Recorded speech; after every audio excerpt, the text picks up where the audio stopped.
Armstrong கொலை வழக்கு கருப்பு தினமாக கருதப்படுகிறது. இவங்களுக்கு என்னென்ன மாதிரியான ஸ்கெட்ச் எல்லாம் ரெடி பண்ணாங்க அப்படின்னு பார்க்குற பொழுது அருளுடைய ஸ்டேட்மெண்ட் தான் அங்கே வந்து ஓப்பனிங் பாயிண்ட் ஆயிடுது. ஹரிஹரனுக்கு பின்னாடி இருந்தவங்க யார் யார் அப்படின்னு பார்த்தீங்கன்னா, அப்ப எல்லாம் நினைச்சிருப்பாங்க ஒரு ஆள் தான் சொல்லி ஹரின்னு வந்திருக்காங்க. இல்ல, ஹரிஹரன் அப்படிங்கிற ஒரு வழக்குரைஞர், ஹரிதரனுடைய ரோல் வந்து பெரிய ரோல். என்னன்னா, பொன்னைப்பாலு கொடுத்த அந்த 3 லட்சம் பத்தாது, நாங்கள் அஞ்சலை கொடுத்த 10 லட்சம் பத்தாது, மலர்கொடி கொண்டுட்டு வந்த 50 லட்சம் என்ன காரணத்துக்காக யாரால் கொடுக்கப்பட்டது? அவ்வளோ பெரிய ஆள் ஆம்ஸ்ட்ராங்கை ஸ்கேன் பண்ணுறதுக்கு ஒரு ஆட்டோ டிரைவர் போதுமானவனா இருப்பானா அப்படின்னு பார்த்தா, இதில் பிரதீப்ங்கிற வந்து ஒரு சப் இன்ஸ்பெக்டருடைய பையன். அடுத்தடுத்து யாரெல்லாம் வந்து இந்த கார் அனுப்பியது யார், இந்த செல்போன் எந்த கடையில் வாங்கப்பட்டது, இந்த செல்போனுக்கு முதலீடு செய்தவர் யார், ஆஜர்படுத்தும் போது யாரெல்லாம் வந்து அனுப்பி வைத்தார்கள், இந்த திருமலையும் இந்த பிரதீப் மட்டும்தான் ஸ்கேன் பண்ணாங்களா?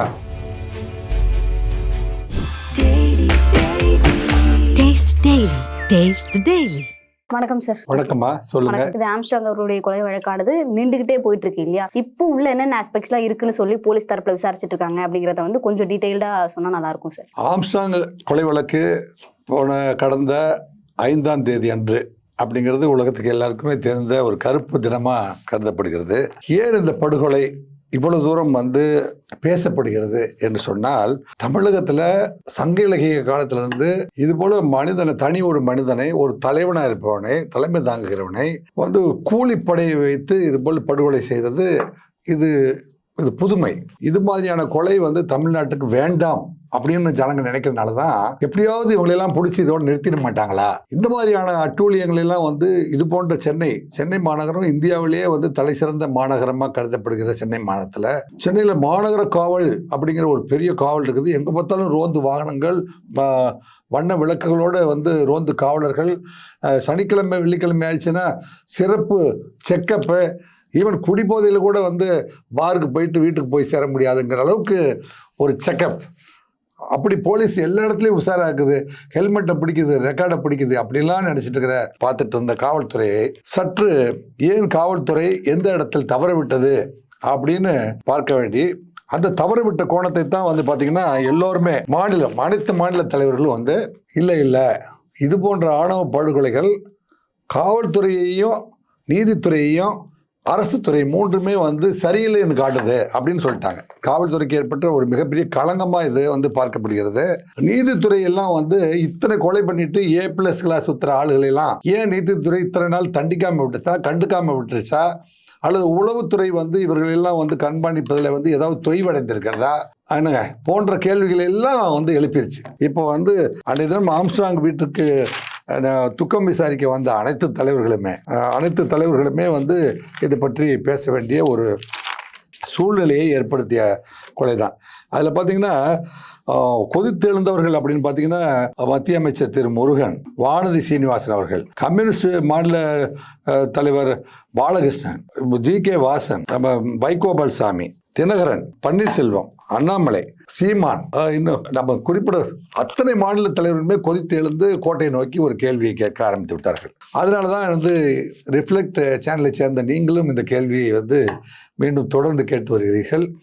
இது இவ்வளோ பெரிய தாக்கத்தை குழந்தை முதல், இப்போ நான் வந்து இதில் பேசுறதுனால ஆட்டோவில் போக முடியல, தெருவில் போக முடியல, பார்க்குறவங்களாம் சார் அடுத்தது என்ன, ஏன் இந்த மாதிரிலாம் நடக்குது, சென்னை போலீஸ் ஏன் இப்படி தவறிடுச்சு அப்படிலாம் கேட்குறாங்க. ஸோ அதை தாண்டி இப்போ முதல்ல வந்து சந்தீப் ராய் ராத்தோர் அவர் என்ன சொல்கிறாருன்னா, இந்த கொலையாளிகள் வந்து 8 பேரை நாங்கள் கைது செய்து விட்டோம். 8 பேரை வந்து கைது செய்து ஆற்காடு சுரேஷனுடைய கொலைக்கு பதிலாக அவருடைய பிறந்த நாளுக்குள் தனது அண்ணனுடைய மரணத்திற்கு ஒரு காணிக்கையாக சமர்ப்பிக்கணும், பதிலுக்கு பதில் ஒரு காணிக்கையாக சமர்ப்பிக்கணுங்கிறதுக்காக புன்னைபாலு அவருடைய சகாக்களும் செய்த கொலைதான் இது என்று தெரிய வருகிறது. நோக்கம் வந்து ஆற்காடு சுரேஷ் தான் எதிர்ப்பு அப்படின்னு ஒரு காரணத்தை முதல் காரணமாக கண்டறிந்தது. அப்போ அதில் புன்னைபாலுங்கிற வந்து ஆற்காடு சுரேஷுடைய சொந்த தம்பி அங்கே இருந்ததுனால இதுதான் காரணமாக இருக்குமோ என்று காவல், ஏன்னா சரண்டர் ஆகிடுறாங்க, நாங்கள் தான் வந்து கொலை செஞ்சங்கிறத ஒத்துக்கிறாங்க. கைது செய்து உடனடியாக போகும்போது எங்கெல்லாம் ஆயுதங்களை வச்சுருந்தான்னு சொல்லிடுறாங்க. ஆனால் உலகத்தை நோக்கியும் கோட்டையை நோக்கியும் வந்து திருமாவளவன், செல்வ பெருந்தகை மற்றும் ரஞ்சித் போன்றவர்கள்லாம் வந்து இல்லை இவர்கள்லாம் வந்து சரண்டர் செய்யப்பட்ட அக்யூஸ்ட், உண்மை குற்றவாளிகளை கண்டுபிடிக்க வேண்டும் என்று சொல்றார். ஏனென்றால் ஆம்ஸ்ட்ராங்கை சுற்றி கிட்டத்தட்ட ஒரு 300 வழக்குரைஞர்கள் வந்து இருந்திருக்கிறார்கள். இப்போ திருமாவளவனை சுற்றியும் கூட அப்படித்தான், ரஞ்சித்தை சுற்றியும் செல்வ பெருந்தகை சுற்றியும் கூட சொல்றேன். இன்னும் வந்து மற்ற கட்சிகளுடைய வழக்குரைஞர்கள் அத்தனை பேருமே இதை வந்து உற்று நோக்கி பார்த்து இவனெல்லாம் வந்து சரண்டர் பண்ணக்கூடிய அக்யூஸ்ட் தானே, இது ஆம்ஸ்ட்ராங்கை கொலை செய்கிற அளவுக்கு இவங்க ஒரு பெரிய திட்டத்தை இவங்க தீட்டியிருக்க முடியாது. ஏனென்றால் இவங்கெல்லாம் வந்து அவங்க கல்வியில் ஒரு பெரிய வளர்ச்சி அடைஞ்சவங்க இல்லை, இந்த மாதிரி ஒரு ஆர்கனைஸ்ட் கிரைமை செய்கிற அளவுக்கு இவங்களுக்கு கெப்பாசிட்டி இல்லை அப்படிங்கிறது வந்து சாதாரணமாகவே வந்து எல்லாம் உணர்ந்து விட்டார்கள்.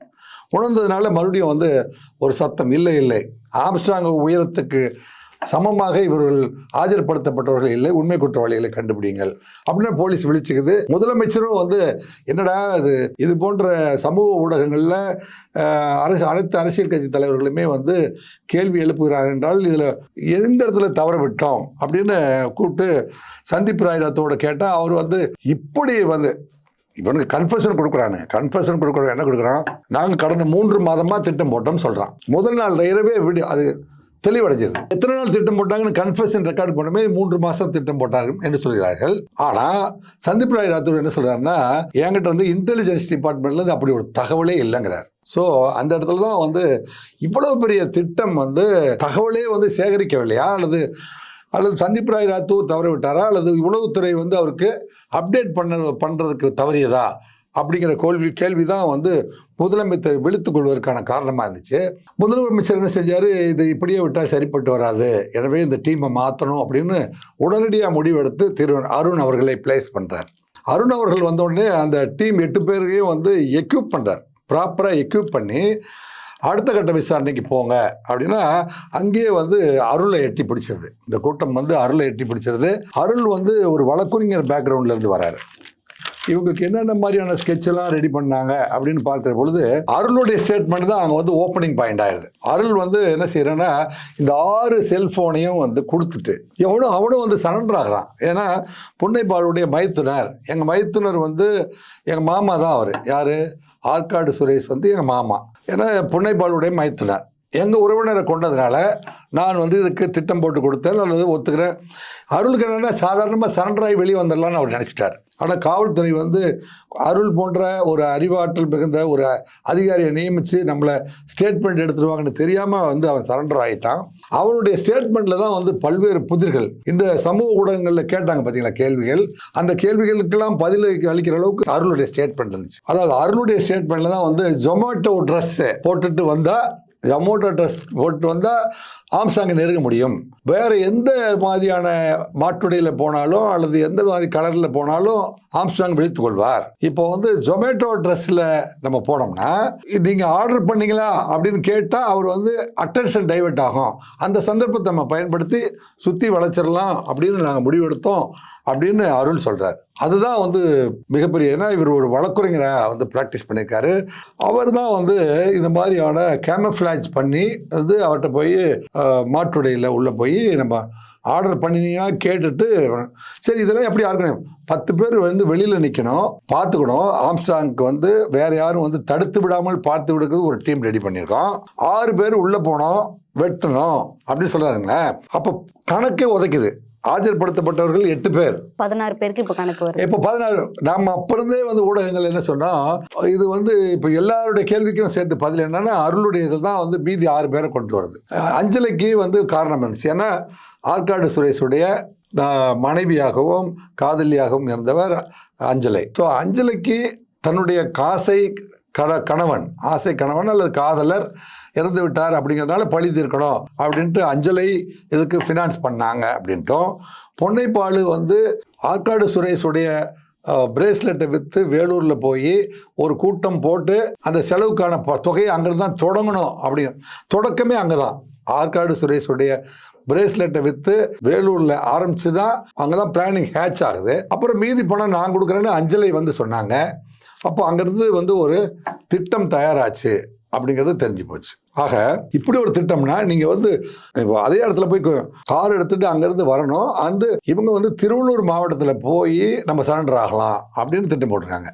அப்போ அருள் வந்து திருநின்றை ஊரை சேர்ந்தவர், திருவள்ளூரில் அவர் திருவள்ளூர் கோர்ட்டில் ப்ராக்டிஸ் பண்ணுறதுனால திருவள்ளூர் மாவட்டத்தில் போய் சரண்டர் ஆகிட்டோம்னா, ஆனால் இவர் வந்து அவசரத்தில் ஏற்கனவே வந்து ஆனந்த் வெங்கடேசன் என்கின்ற ஜட்ஜு எந்தெந்த மாவட்டத்தில் சம்பவம் நடந்ததோ அந்தந்த மாவட்டத்தில் சரணடைய முடியும் அப்படின்னு வந்து ஒரு ஜட்ஜ்மெண்ட் போட்டு அது சர்க்குலர் அனுப்பி, இது அனைத்து காவல் நிலையங்களுக்கும் அனைத்து நீதிமன்றங்களுக்கும் வந்து சர்க்குலர் அனுப்பப்பட்டது என்ற விவரத்தை தெரியும். ஏன்னா இவர் வந்து கோர்ட்டுக்கு போகிற வக்கீல் அல்ல. இது மாதிரியான குற்றவாளிகளுக்கு பெயில் போடுறது அநேகமாக இது போன்ற ஆணவ கொலை கூலிக்கொலை செய்கிற ஆட்கள் பார்த்தீங்களா, அவனும் எப்படியாவது வெளியில் வரணும் அப்படின்னா பெரிய லெவலில் ஃபீஸ் தருவானுங்க. அப்படிங்கிறதுக்காக இவர் என்ன செய்வார், அடிக்கடி போய் புழல் ஜெயிலில் போய் மனு போட்டு பார்க்கறது. உன்னை எப்படியாவது வெளியில் எடுத்துடுறேன், ஆனால் எப்படியாவது வெளியே எடுத்துறேன், எவ்வளோ பணமாக செலவான போடுறேன், அப்போ பெருந்தொகைகள் கிடைக்குங்கிறதுக்காக மலர்கொடி மூலமாக ஹரிஹரனும் அருணும் வந்து மீட் பண்ணுறாங்க. அப்போ தான் வந்து மலர்கொடி வந்து தன்னுடைய கணவன் தோட்டம் சேகர் இருந்தபோது, தோட்டம் சேகர் வந்து ஒரு அசைக்க முடியாத பர்சனாலிட்டியாக இருக்கிறாரு. அவர் வந்து போயஸ் தோட்டத்திலிருந்து குயில் குப்பம் வரைக்கும் தன்னுடைய ஆளுகையில் வச்சிருக்கிற அண்ணா திராவிட முன்னேற்ற கழகத்தில் மாவட்ட செயலாளர், எம்எல்ஏ கேண்டிடேட் அப்படிங்கிற அளவுக்கு அந்த இடத்துல ஒரு பலம் வாய்ந்த தலைவராக உருவெடுத்துட்டு இருந்த ஒருத்தரை சாதாரணமாக தீர்க்க முடியாது, அவர் கதையை முடிக்க முடியாதுங்கிறதுக்காக சென்னையில் இருக்கிற மிகப்பெரிய கூட்டமெல்லாம் ஒன்று சேர்ந்து 5 டீம் ஒன்று சேர்ந்து ஆளுக்கு 10 பேரை வந்து எக்ஸ்பர்ட்ஸ் அனுப்பி 50 பேர் சேர்ந்து அவங்க கொலையை அரங்கேற்றிருக்காங்க. அதை வீடியோவாக எடுத்து வந்து மலர்கொடியிட்ட பார்த்ததுக்கப்புறம் மலர்கொடி வந்து மிகவும் மனம் பாதிக்கப்பட்டு, இவ்வளோ கொடூரமாக நம்ம சாம்ராஜ்யத்தை அழைத்து விட்டார்களே, யாரெல்லாம் காரணம் அப்படின்னு சொல்லும்போது, அது வந்து ஆம்ஸ்ட்ராங்குடைய டீமும் இதில் வந்ததாக அந்த அம்மாவுக்கு சரியான புரிதலோ அல்லது தவறான புரிதலோ என்பது அவருக்கே தெரியும். ஆனால் ஆம்ஸ்ட்ராங் டீமும் இதில் வந்திருக்கிறதா அவர் கருதிட்டு ஆம்ஸ்ட்ராங்கை சந்தர்ப்பம் கிடைக்கும் போது பழி தீர்க்க வேண்டும் என்று அவர் நினைத்திருக்கிறார். ஸோ இந்த சந்தர்ப்பத்தில் அஞ்சலி அந்த நோக்கத்தில் இருக்கிறாங்க, பொன்னைப்பால் அந்த நோக்கத்தில் இருக்காங்க, அருள் ஒரு நோக்கத்தில் இருக்காங்க, அப்படிங்கிறதெல்லாம் நானும் சேர்ந்துக்கிறேன் அப்படின்னு சொல்லிட்டு சேர்ந்துடுறாங்க. ஆனால் ஹரிஸை போய் பார்க்கும்போது ஹரிஸ் வந்து சொல்கிறாரு, ஏற்கனவே நாங்கள் வந்து எனக்கு நண்பர் வந்து ஒருத்தருக்கார், அவருடைய பேர் செந்தில், அதுக்கு வந்து பார்த்தீங்கன்னா அவங்க ஒரு பெரிய கூட்டமே வச்சுருக்காரு. ஹரிஹரன் கூட சிட்டிசன், ஹரிஹரனுக்கு சிட்டிசன், அருண், வசந்த், ஈசா, எலி, யுவராஜ் அப்படின்னு நாங்கள் ஒரு பெரிய டீமே வச்சுருக்கோம். நாங்கள் எங்கள் டீமை வந்து நாங்கள் பிஸ்னஸ் பண்ணுறது, நாங்கள் மாமூல் வாங்கிறதுக்கெல்லாம் வந்து ஆம்ஸ்ட்ராங் வந்து தடையாக இருக்கிறாருங்கிறதுனால அவர் எந்தாவது ஒரு சந்தர்ப்பத்தில் முடிச்சிடணும்னு நாங்கள் நினச்சிட்டு இருந்தோம். சந்தர்ப்பமே அமையல, நாங்கள் நீண்ட நாளாக அதை வந்து எதிர்பார்த்துட்டு இருக்கிறோம் அப்படின்னு சொல்கிறாங்க.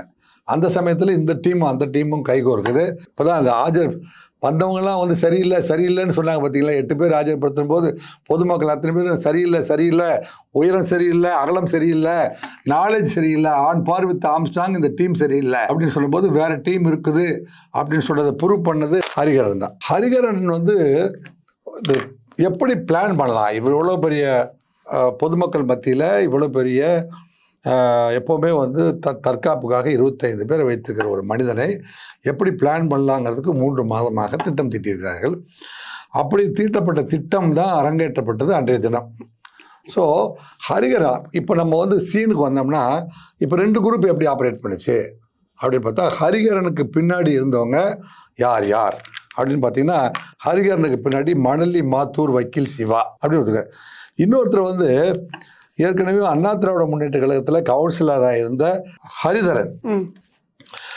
அதாவது இவங்கெல்லாம் திட்டம் போடும்போதே வந்து இவர்கள் திட்டம் போடும்போதே திருவள்ளூர் மாவட்டம் கடம்புத்துறை சேர்ந்த முன்னாள் அதிமுக கவுன்சிலர் ஹரிதரன், வயது 39 அப்படிங்கிறவர் இவங்களுக்கு அறிமுகம் வர்றார். ஹரிதரன் வந்து யார் அப்படின்னு கேட்டால், ஹரிதரன் வந்து அருளுடைய மிக நெருங்கிய நண்பர். வழக்குரைஞர் ஹரிஹரன், முன்னாள் கவுன்சிலர் ஹரிதரன். அப்போ இதெல்லாம் நினச்சிருப்பாங்க ஒரு ஆள் தான் சொல்லி ஹரின்னு வந்திருக்காங்க. இல்லை, ஹரிஹரன் அப்படிங்கிறவர் வழக்குரைஞர், ஹரிதரனுடைய ரோல் வந்து பெரிய ரோல் என்னென்னா, அந்த செல்ஃபோனெல்லாம் ஆர்கனைஸ் பண்ணி கொடுத்துருக்காரு. 6 செல்ஃபோனை பயன்படுத்துங்க, நீங்கள் வந்து இங்கேருந்து புறட்டு இப்படி உள்ளே போங்க, போயிட்டு முடிச்ச உடனே இந்த காரில் திரும்பி வாங்க, திரும்பி வந்து நீங்கள் வேறு ட்ரெஸ் போட்டுட்டு நீங்கள் பெரியபாளையம் கோயிலில் போய் ஆஜராகுங்க. பயன்படுத்தின செல்லு 6ஐயும் என்கிட்ட கொடுத்துருங்க. இந்த செல்லெல்லாம் வந்து ஹரிஹரன் வாங்கி ஹரிதரன்ட்ட கொடுத்தாரு. ஹரிதரன் தான் வந்து அந்த செல்ஃபோன்லாம் எரித்து 6 பவுன்களையும் வந்து கூவம் நதிக்குள்ளே போட்டு மறைச்சி வச்சிடறாரு. இப்போ அந்த கூவம் நதிக்குள்ளே போட்டதை வந்து டைவர்ஸை வச்சு வெளியில் எடுத்த 3 பவுன்கள் எடுக்கப்பட்டது, மீண்டும் 3 பவுன்கள் தேடப்படுகிறதுன்னு வைங்களேன்.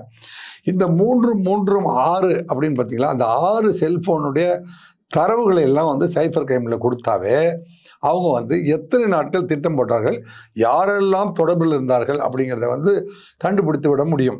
ஸோ அறிவியல் ரீதியாக சைபர் கிரைம் உதவியோட இந்த 8 டீம் வந்து சக்ஸஸ்ஃபுல்லாக வந்து விசாரணையை தொடங்குறதுனால தான் உயரம் சரியில்லை, அகலம் சரியில்லை, பார்வைத்த ஆம்ஸ்டாங்க்கு ஆள் இங்கே ஆஜர்படுத்தப்பட்டவங்களாம் சரியில்லைன்னொடனே அருண் வந்து விசாரணையை நியாயமாக, நேர்மையாக, அறிவியல் பூர்வமாக, சைபர் கிரைம் மூலமாக விசாரணையை கொண்டு செல்கிறார் அப்படிங்கிறனால எல்லாருமே அமைதியாக உற்று நோக்கிட்டு இருக்காங்க.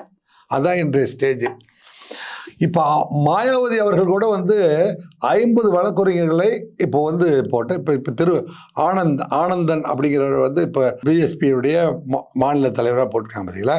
அவருக்கு கீழே வந்து 50 வழக்குரைஞர்களை நியமித்து இந்த விசாரணை உண்மையை நோக்கி பயணம் செய்கிறதா அப்படின்னு கண்காணிச்சிட்டு இருக்காங்க. அவங்களும் வந்து அருண் அவர்களுடைய விசாரணை நேர்மையாக சென்று கொண்டிருக்கிறது.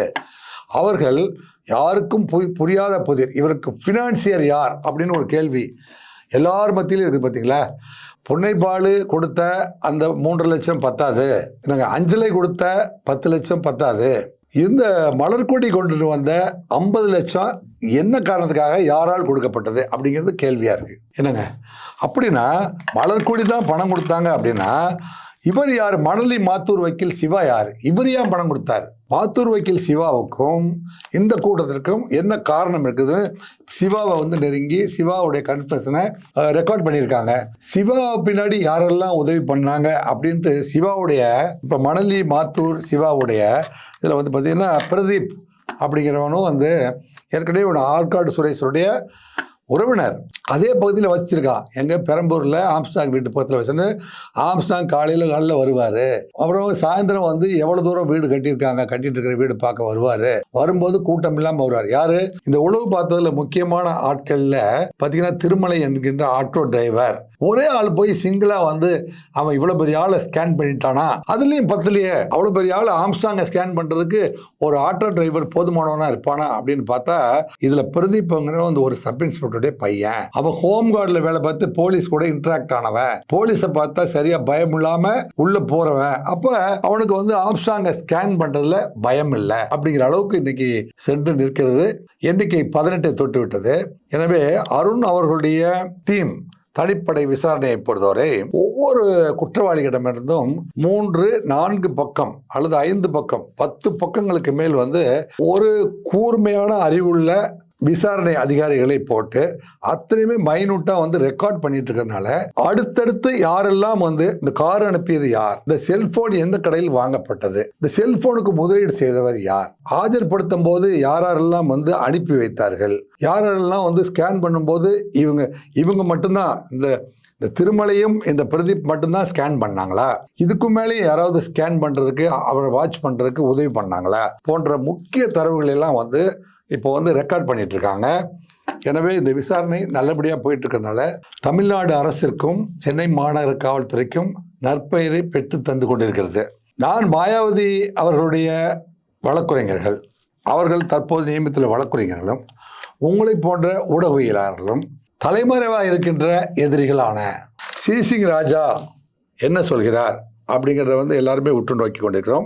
சிசிங் ராஜா ராஜமுந்திரியில் போய் வந்து காவல்துறை சுற்றி வளைக்கிற பொழுது அவர் ஒரு நம்பர் பிளேட் உள்ள ஒரு காரில் வந்து ஏறி தப்பி சென்றுள்ளதையும், காவல்துறை வந்து இப்போ ஒரு இடத்தையும் போகும்போது சுற்றிலையும் ஆட்களை முதல்ல போட்டு அங்கே உள்ளே வருபவர் யார், வெளியே போகிற யார் அப்படிங்கிற அளவுக்கு கண்காணித்து மிகவும் கவனமாக செய்வதால் இந்த காரில் தான் சிசிங் ராஜா வெளியில் போனார் அப்படிங்கிறதையும் கண்டுபிடிச்சிருக்காங்க. அவருடைய பயணத்துக்கு பின்தொடர்ந்து இப்போ திரைப்படத்தில் செல்லுற மாதிரி வந்து சிசிங் ராஜா கார் பின்னாடி ஒரு கூட்டமும் செந்தில் பின்னாடி ஒரு கூட்டமும் வந்து இப்போ அதிவேகமாக சென்று கொண்டிருக்கிறது. ஒரு நாட்களில் அவர்களை கைது செய்ததற்கு பிறகு இந்த திட்டம் முழுமையாக தீட்டப்பட்டது என்ன காரணத்திற்காக என்பதையெல்லாம் ஊடக உலகத்திற்கும் உங்களுக்கும் எனக்கும் அறிவிப்பார்கள். அந்த நல்ல நாளை எதிர்நோக்கி செல்வம். அதாவது சார் இப்போ இன்னைக்கு தேதி வரைக்கும் 18 பேர் வந்து போலீஸ் தரப்புல இருந்து அரெஸ்ட் பண்ணியிருக்காங்க அப்படின்னும் போது ஆரம்பத்திலே ஒரு 8 பேர் அவங்களா சரணடைஞ்சிருந்தாங்க இல்லையா? இப்போ அவங்க உண்மையானவங்களா இல்லை இவங்க உண்மையானவங்களா சார்? நீங்க ஊடகவியல்ல உலகம் பூராமே தெரிந்த ஒரு கேள்வியை கேட்குறீங்க. இது ஆம்ஸ்ட்ராங் போல ஒரு பெரிய அரசியலில் வந்து ஒரு உயர்மட்டத்துக்கு வந்த தன்னை சுற்றி எப்பவுமே வந்து 25 பேரையும் 500,000 வழக்கறிஞர்களை வந்து தொடர்புலையும் ஒரு தேசிய கட்சியினுடைய மாநில தலைவராக இருந்த ஆளாக இருக்கிறதுனால கிட்டத்தட்ட ஒரு ஆலமரம் லெவலுக்கு உயர்ந்துட்டாரு. ஸோ அப்பேற்பட்ட ஆளை சாய்ப்பதற்கு ஒரு திட்டம் அப்படின்னு ஒன்று தேவைப்படுது. ஃபினான்ஸ் 3 பிரிவு தேவைப்படுது. ஒன்று வந்து முதலீடு, இன்னொன்று வந்து திட்டம், இன்னொன்று வந்து எக்ஸிக்யூஷன். இந்த 3 இருக்குது. எக்ஸிக்யூஷனுக்கு பயன்படுத்தப்பட்டவர்கள் இவர்கள். புரியுதா இல்லையா உங்களுக்கு? புரியுது சார். புரியுதா இல்லையா? எக்ஸிக்யூஷன் எப்படி? பொன்னைப்பாலுக்கு ஒரு திட்டம் இருந்துச்சு இல்லையா? அண்ணனை கொண்டவுடனே பழி தீர்க்க வேண்டும் என்று ஒரு ஆர்வம் இருந்துச்சு. பொன்னைப்பாலுக்கு இருந்த ஆர்வம் யார் யாருக்கு இருந்துச்சு? பொன்னைப்பாலு, அஞ்சலை, மலக்கொடி 3 பேருக்கும் திட்டம் இருந்துச்சு. பழி வாங்கும் நோக்கம் இருந்துச்சு. திட்டம் அல்லது நோக்கம். இந்த நோக்கத்துக்கு உதவியாளராக இமிடியேட்லி ஆஃப்டர் தட் பார்த்தீங்கன்னா அருள். அவருக்கு நோக்கம், ஏன்னா நம்ம மச்சானை கொண்டுட்டானே, மாமனை கொண்டுட்டானே அப்படின்னு நோக்கம் இருந்துச்சு. அப்போ இவர்களுக்கெல்லாம் வந்து ஏற்கனவே வந்து நண்பராகவும் இருந்தவர் தான் வந்து திருமலை ஆட்டோ ஓட்டிருக்கிறது உண்மை. அவர் போய் அங்கே வந்து அவருடைய டே டு டே ஆக்டிவிட்டீஸை பார்த்துட்டு செலவுக்கு பணம் கொடுனான்னு வாங்கிட்டு வந்தது உண்மை. அப்போ இவரெல்லாம் வந்து எக்ஸிக்யூஷனுக்கு பயன்படுத்தப்பட்ட ஆட்கள். புரியுதா உங்களுக்கு? இப்போ அருள் வந்து உண்மை குற்றவாளியா இல்லையா அப்படின்னு எப்படி தெரியுன்னா, அருள் தானே செல்ஃபோனை கொடுக்குறாரு. செல்ஃபோனை திருப்பி வாங்கி அருள் தான் வந்து ஹரிகரன்ட்ட கொடுக்குறாரு. ஹரிகரன் வந்து ஹரிதரன்ட்ட கொடுக்குறாரு. ஹரிதரன் வந்து ஆற்றுல போட்டார். ஸோ இது சங்கிலி தொடர் போல வழக்கு விசாரணையில் மிகப்பெரிய, அதாவது இது குறிப்பிடத்தக்க இந்த கேஸ் வந்து ஒரு கேஸ் ஸ்டடி. இந்த டீகேடில், இந்த 10 ஆண்டுகள், கடந்த 10 ஆண்டுகளில் சென்னையில் நடந்த மிக முக்கிய கொலை வழக்கு என்று கருதப்படும். அதனால தான் வந்து 10 டீம் போட்டு ஒவ்வொருத்தருடைய ஸ்டேட்மெண்ட்டுமே உன்னுடைய ரோல் என்ன, உனக்கு என்ன இன்ட்ரெஸ்ட் இதில் அப்படின்னு பார்த்தா, இவரெல்லாம் வந்து கத்தியை பிடித்து வெட்டி இவங்களை வந்து ஃபீல்டு லெவலுக்கு பயன்படுத்திட்டாங்க.